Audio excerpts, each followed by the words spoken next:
changez d'attitude, car le royaume des cieux est proche. C'est qu'est-ce que Jean-Baptiste annonçait, prêchait dans le désert de la Judée et autour du Jourdain. Alors, Jean, c'était le cousin de Jésus. Vous vous rappelez, le bébé qui était dans le ventre d'Élisabeth, qui a sauté de joie quand elle a accueilli Marie, la mère de Jésus? Et Jean était un peu particulier. On ne le voit pas ici, mais j'ai une autre image.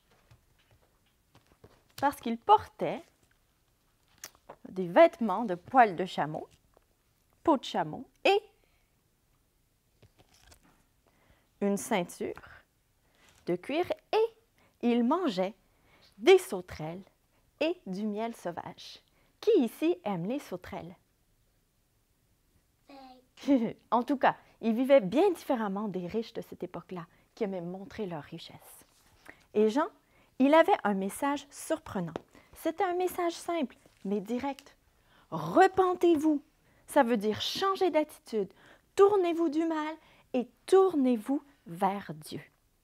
Et là, il y a des gens qui venaient, mais de toute la région, pour se faire baptiser par Jean en signe de repentance. Comment est-ce que le baptême, c'est un symbole de repentance? Eh bien, descendre complètement dans l'eau et remonter symbolise les péchés qui sont lavés. Alors, certains étaient vraiment repentants, mais il y en avait d'autres qui venaient plutôt parce qu'ils étaient curieux. Et là, il y a des gens qui se sont commencés à se dire, bien, est-ce que Jean pourrait être le Messie? Mais Jean les a repris. Oh non! Il y a quelqu'un qui vient après moi, qui est plus grand que moi. Je ne suis même pas digne de porter ou de défaire ses sandales. Moi, je vous baptise d'eau, mais lui, il vous baptisera d'esprit et de feu. De qui pensez-vous que Jean parle? De Jésus qui allait venir. Oui, et il annonçait déjà que le Saint-Esprit serait envoyé pour nous changer complètement et nous donner la force d'accomplir la volonté de Dieu. Donc, un jour, Jésus partit de Nazareth, où il avait grandi, pour aller au bord du Jourdain. Il était un peu plus vieux, il avait 30 ans à cette époque-là. Je vais changer la scène. Est-ce que vous vous rappelez quel âge Jésus avait dans la dernière histoire, la semaine dernière? Il avait 40 ans, 50 ans, 40 ans. Non, quand il est allé au temple, il avait 12 ans. Donc, il a grandi un petit peu, mais il n'était pas encore connu. Donc, on va placer les personnes qui regardent. Alors, quand Jésus arriva, il demanda à Jean de le baptiser. Mais Jean lui dit, il savait que Jésus était un homme juste. Il dit, mais c'est pas moi qui devrais te baptiser, c'est toi qui devrais me baptiser. Donc, il ne voulait pas. Mais Jésus a dit, non, c'est important qu'on accomplit tout ce qui est juste. Donc, Jean a accepté. Donc, les deux sont descendus dans l'eau. Et une fois que Jean-Baptiste a baptisé Jésus, une fois que Jésus est sorti de l'eau, l'Esprit de Dieu est venu sur lui comme une colombe.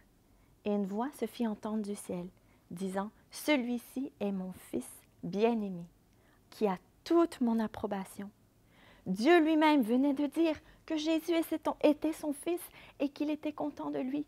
Quel encouragement pour Jésus alors qu'il s'apprêtait à commencer la mission que Dieu lui avait donnée. Et là, Jean, il pouvait comprendre que Jésus était le Messie, celui annoncé par les prophètes et celui que Dieu lui avait donné aussi la tâche d'accomplir, d'annoncer. Une autre fois, quand Jean a vu Jésus, il a dit, « Voici l'agneau de Dieu qui enlève les péchés du monde. »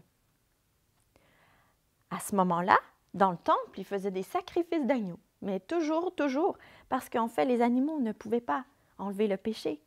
De même que le baptême, lui, ce n'est pas ça qui nous lave de nos péchés. C'est un symbole, mais c'est que Jésus qui peut le faire. Il enlève les péchés parce qu'il les a pris sur lui quand il est mort à la croix. Et il a vaincu la mort en ressuscitant. Et Romains nous dit, si tu confesses de ta bouche que Jésus-Christ est Seigneur et que tu crois dans ton cœur que Dieu l'a ressuscité des morts, tu seras sauvé. Alors, on peut être pardonné et sauvé en reconnaissant notre péché, en demandant pardon et en plaçant notre confiance sur l'œuvre de Jésus-Christ. Et le baptême, lui, c'est un super beau témoignage de montrer aux autres qu'est-ce que Christ a fait dans notre vie, comment il nous a lavés de nos péchés. Et c'est même qu'est-ce que Dieu nous demande de faire. On va prier? Merci Seigneur pour Jésus qui est venu. Merci parce qu'il a montré cet exemple pour nous. Il a été ce modèle d'obéissance dans le baptême. Et merci parce qu'il est venu pour enlever nos péchés, pour nous laver complètement et restaurer notre relation avec toi. Amen.